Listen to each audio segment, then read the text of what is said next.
हरियाणा विधानसभा चुनाव के लिए आज वोटिंग हो रही है और वोटिंग के बीच मुख्यमंत्री नायब सिंह सैनी का बड़ा बयान आया है। उन्होंने कहा कि तीसरी बार बड़े मार्जिन के साथ बीजेपी की सरकार बनेगी। उसके साथ ही सीएम सैनी ने कांग्रेस पर हमला बोला। उन्होंने कहा कांग्रेस झूठ की राजनीति करती है। 10 साल में बीजेपी सरकार ने काम किया, इस वजह से कांग्रेस की दिल की धड़कन ज्यादा हो रही है। सीएम ने कहा कि जनता ने कांग्रेस को नकार दिया है। लोकसभा चुनाव में उन्होंने कहा संविधान खत्म हो जाएगा, आरक्षण खत्म हो जाएगा। आरक्षण खत्म करने का सबसे बड़ा चेहरा अगर किसी का सामने आया तो वो राहुल गांधी का आया। अगर राहुल गांधी का डीएनए टेस्ट करें तो जवाहरलाल नेहरू से लेकर इंदिरा गांधी, राजीव गांधी और राहुल गांधी तक सभी ने देश में आरक्षण खत्म करने की बात कही। वहीं इधर अशोक तंवर को लेकर सीएम ने कहा कि वो तो एक पार्टी में रहा नहीं, वो तो हर जगह घूम रहा है। अच्छा है कांग्रेस का सुपड़ा साफ हो जाएगा। इसके अलावा सीएम सैनी ने लोगों से वोट की अपील भी की। उन्होंने कहा कि विकसित हरियाणा के लिए वोट करें। आपको बता दें कि आज कुल 90 विधानसभा सीटों पर हरियाणा में वोट डाले जा रहे हैं। मतगणना 8 अक्टूबर को होगी। हरियाणा विधानसभा चुनाव में कुल 1031 उम्मीदवार मैदान में हैं। इनमें 101 महिलाएं हैं।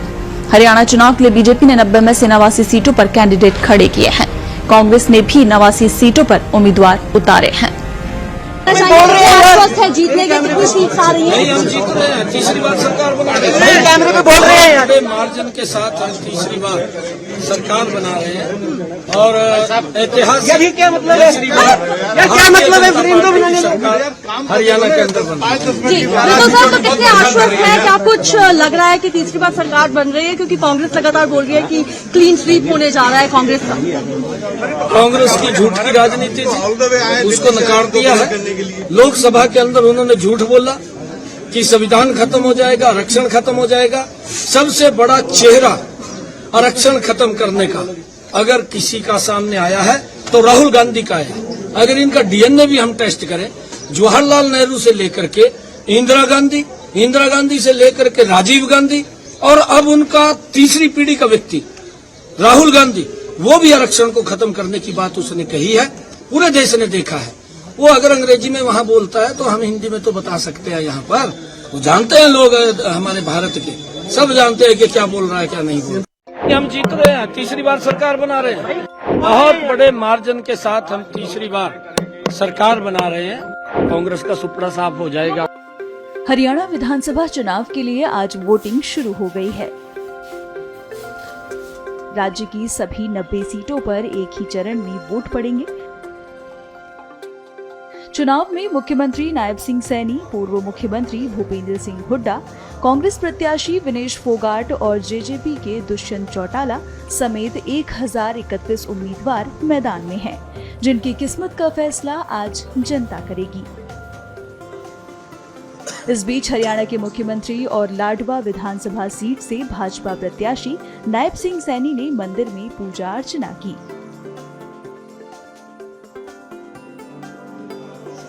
वोट डालने से पहले नायब सिंह सैनी ने भगवान का आशीर्वाद लिया, जिसके बाद मतदान केंद्र पहुंचकर सीएम सैनी ने वोट डाला। इसके साथ ही उन्होंने मीडिया से बातचीत में क्या कुछ कहा, सुनिए। नहीं, हम जीत रहे हैं। तीसरी बार सरकार बना रहे हैं। बहुत बड़े मार्जिन के साथ हम तीसरी बार सरकार बना रहे हैं और ऐतिहासिक तीसरी बार भारतीय जनता पार्टी की सरकार हरियाणा के अंदर बन रही है। जी तो कितने आश्वस्त है? क्या कुछ लग रहा है कि तीसरी बार सरकार बन रही है? क्योंकि कांग्रेस लगातार बोल रही है कि क्लीन स्वीप होने जा रहा है कांग्रेस का। कांग्रेस की झूठ की राजनीति थी, उसको नकार दिया है। लोकसभा के अंदर उन्होंने झूठ बोला कि संविधान खत्म हो जाएगा, आरक्षण खत्म हो जाएगा। सबसे बड़ा चेहरा आरक्षण खत्म करने का अगर किसी का सामने आया है तो राहुल गांधी का आया है।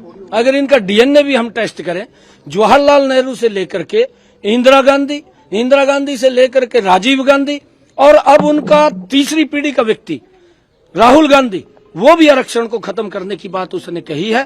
पूरे देश ने देखा है।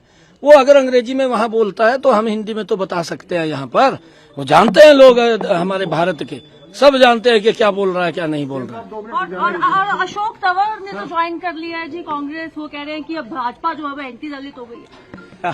देखिए, 2 दिन पहले की बाइट उसकी दिखाना और अशोक तंवर क्योंकि एक पार्टी में तो रहा नहीं है, वो तो हर जगह घूम रहा है, उसके पैर में चक्कर है और वो घूम रहा है। अच्छा है, कांग्रेस का सुपड़ा साफ हो जाएगा।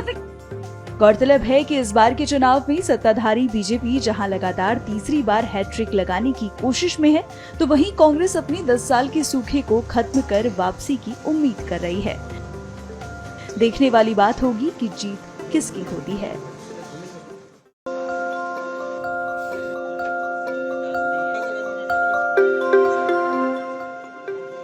हरियाणा में 90 सदस्यीय विधानसभा सीटों के लिए मतदान जारी है। इस चुनाव में सत्तारूढ़ बीजेपी राज्य में जीत की हैट्रिक लगाने की उम्मीद कर रही है, तो वहीं कांग्रेस एक दशक बाद वापसी की उम्मीद कर रही है। इस बीच केंद्रीय मंत्री मनोहर लाल खट्टर ने हरियाणा चुनाव के लिए करनाल के एक मतदान केंद्र पर पहुंचकर अपना वोट डाला। वोट डालने के बाद उन्होंने उंगली पर लगी स्याही भी दिखाई। वोट डालने के बाद केंद्रीय मंत्री मनोहर लाल खट्टर ने क्या कुछ कहा, सुनिए। देखिए, करनाल सीट बहुत अच्छी कंफर्टेबल सीट है।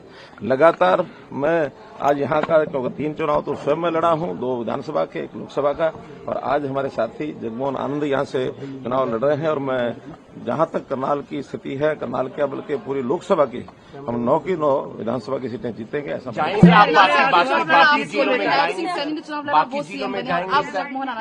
बाकी जिलों में देखिए, जगमोहन आनंद हमारे बहुत अच्छे कार्यकर्ता हैं और जरूर उनको उचित योग्य स्थान जीत के लिए कांग्रेस की आश्वस्तता का कांग्रेस के घर में जितनी निराशा है, जितना उनके यहाँ अफरा तफरी मची हुई है, उसका आपको पता है कि नहीं पता, मुझे पूरा पता है। पूरी अफरा तफरी मची है, निराशा। आप कोशिश कर रहे थे हुड्डा जी के बीच में जो तनाव है, लेकिन वो कह रहे कि फिलहाल ऐसा कुछ भी नहीं है। मैं कहता हूँ वो तो आपने भी सुन लिया, मैंने भी सुन लिया। जो उनका तनाव है वो जगजाहिर है, जो बाहर आता है। और इसका मैसेज केवल 2 नेताओं का नहीं है, जनता में भी उसका मैसेज है। जनता में भी बहुत बड़ी निराशा कांग्रेस को लेकर के बनी हुई है। देखिए, मेरी कोई कोशिश नहीं है, मैंने तो अपनी एक ऑफर दी हुई है कि कोई भी आता है उसके लिए यानी द्वार खुला है।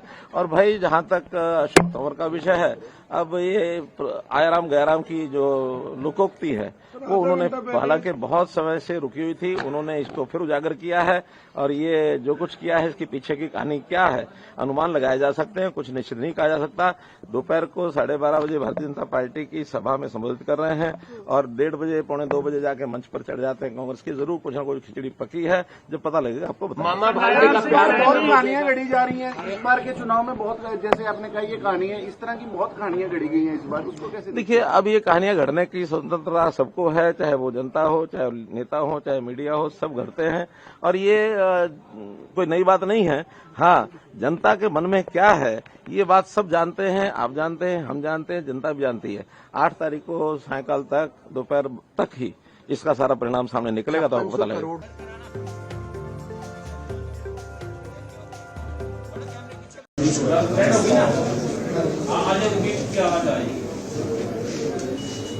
निशान दिखाओ पहली बार।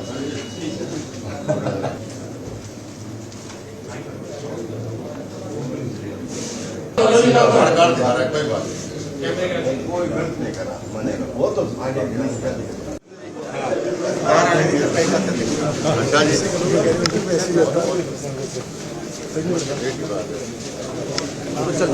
चला था, अरे वाह, कहाँ से आ रहे हैं? दिल्ली से आ रहे हैं? अच्छा,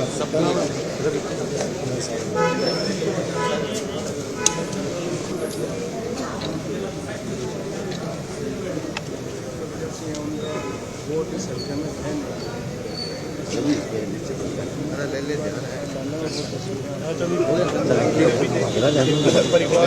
वोटिंग देखकर जो है यहाँ से 20 साल आपका एक्टिव पॉलिटिक्स रहा है हरियाणा में। एक मिनट सर, इन 20 सालों में तो सबकी बारी आती है, तो आपकी बारी आने में क्या परेशानी?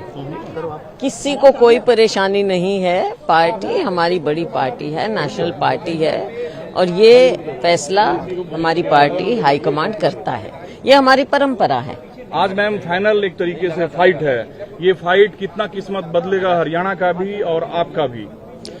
हरियाणा की किस्मत बदलेगी ये फाइट, और ये कॉन्टेस्ट जो है वैसे तो मैं कहूंगी कि एक तरफा मामला है हरियाणा में आज के दिन, और लोग दिखा भी रहे हैं। तो भाजपा आपके लिए वेलकम ग्राउंड क्यों हरदम तैयार रखती है? क्योंकि वो खुद इतने कमजोर हैं भाजपा इतनी कमजोर हो चुकी है कि वो ढूंढ रही है। लेकिन देखो, कांग्रेस पार्टी और हम अपनी नीति पर, अपने नेतृत्व पर हम मजबूत हैं। आपका एक बटन दबाना ताकत के साथ आपकी विधानसभा का भविष्य, प्रदेश का भविष्य निकलता है। आलसी मत बनिए, इसको छुट्टी मत बनाइए। ये आपके लिए बहुत महत्वपूर्ण है कि आप बढ़ चढ़कर पोलिंग करें और पोलिंग बूथ में पहुंचकर अपनी ताकत दिखाएं। सुचाना के जंग को कैसे देखते हैं आप, क्योंकि खुद चुनाव लड़ रहे हैं? सारी 90 कॉन्स्टिट्यूएंसी बराबर है। एक एक साथी इस गठबंधन का जो मैदान में है, वो उसने पूरी 30 दिन मेहनत करी है, और मैं मानता हूँ उस 30 दिन की मेहनत का निष्कर्ष अगले 7 घंटे।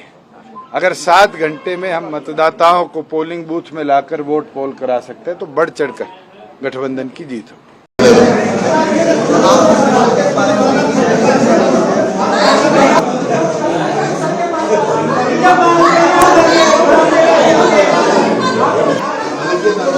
बच्चे को बच्चे क्या तो कुछ करने दो।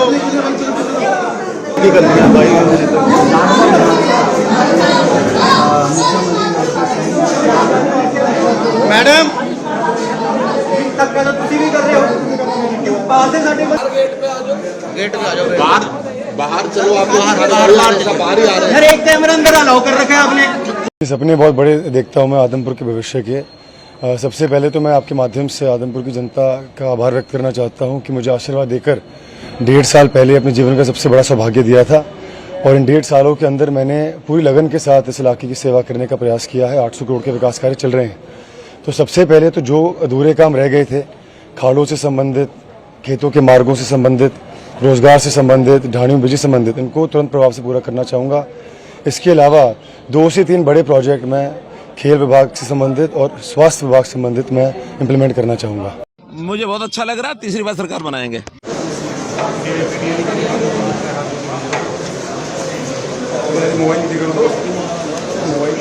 बंदा करें क्या? कहाँ से करूँ मैं? मेरे को नहीं किया क्या?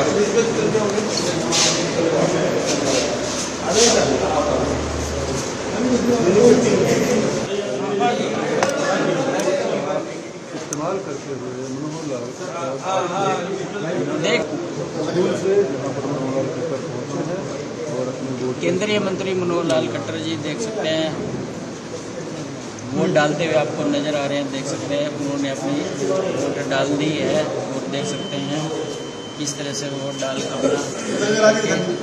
सर एक बार ऐसे सर कराना। Okay sir, okay. देखिए, परंपरागत सीट यहाँ के आदमपुर हल्के की जनता की है। यहाँ चौधरी भजनलाल परिवार लड़ता जरूर है, लेकिन यहाँ की जनता अपना चुनाव समझती है। भाई चौधरी भजनलाल परिवार हम हैं, क्योंकि चौधरी भजनलाल परिवार आदमपुर की एक दूसरे के पूरक हैं, और हर बार यहाँ भारी कैंडिडेट उतार दिया जाता है। अभी जो कैंडिडेट यहाँ पर आया है, लोगों से हम पूछते हैं कि आप पहले आपने कभी इसको देखा? कहते नहीं। क्या आप इसको जानते हो? कहते नहीं। तो कभी इसने आपके सुख दुख में आया? कहते नहीं। तो कभी आपके आगे आएगा? कहते कुछ काम किया? कहते नहीं। तो कोई ये किसी के गांव को जानता है, किसी को जानता है? कहते नहीं। तो समझदार आदमी कैसे वोट देगा? तो बहुत बढ़िया माहौल है, और आने वाले समय भव्य ने पिछले 1.5 साल के अंदर बहुत बढ़िया काम आदमपुर में किए। लगभग 800 करोड़ के विकास कार्य करवाए, और अगले 5 साल को 1.5 साल के अंदर ही 5 साल मिलेंगे। तो पढ़ा लिखा है, नौजवान है, समझदार है चौधरी भजनलाल जी की झलक लोग इसमें देखते हैं। तो आने वाले 5 साल भी जबरदस्त काम करके आदमपुर को और बुलंदी तक पहुंचाएंगे। आज मेरे परिवार के मुख्य रूप से मेरी धर्मपत्नी, बेटा, पुत्रवधू, हम सभी ने भारत के संविधान के अनुसार दी गई स्वतंत्रता का पूरा उपयोग किया है, और हम सब ने यहाँ मतदान किया है।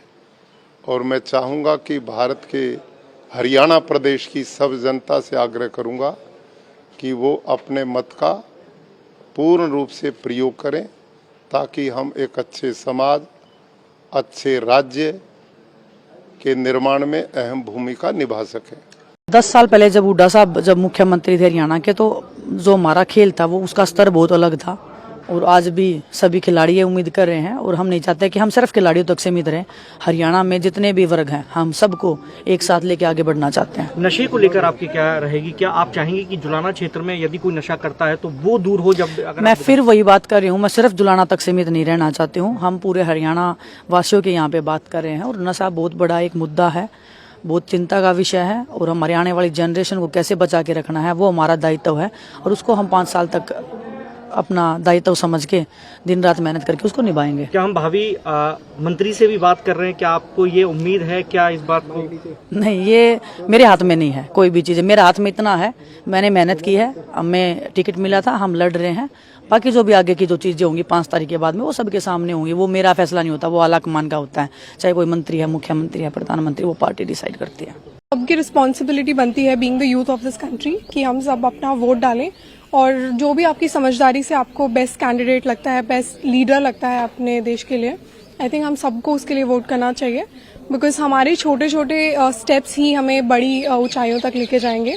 और डेवलपमेंट की जहाँ तक बात करें तो काफ़ी हद तक हमारे हाथ में है कि हम किसको चूज़ करें और फिर वो इंसान आगे जाके हमारे सपनों को पूरा करे। डेवलपमेंट एरिया में हमारी और जो ख्वाहिशें हैं कि हमारे एरिया में ये होना चाहिए, वो होना चाहिए, तो बेसिकली हमारा रिप्रेजेंटेटिव कौन होना चाहिए तो वो हमें चूज़ करना चाहिए।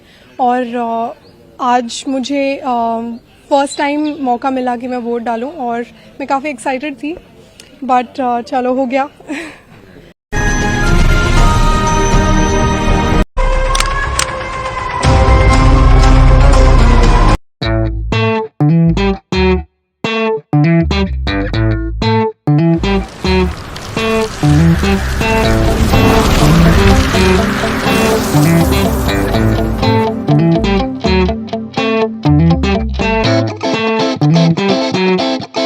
Thank you.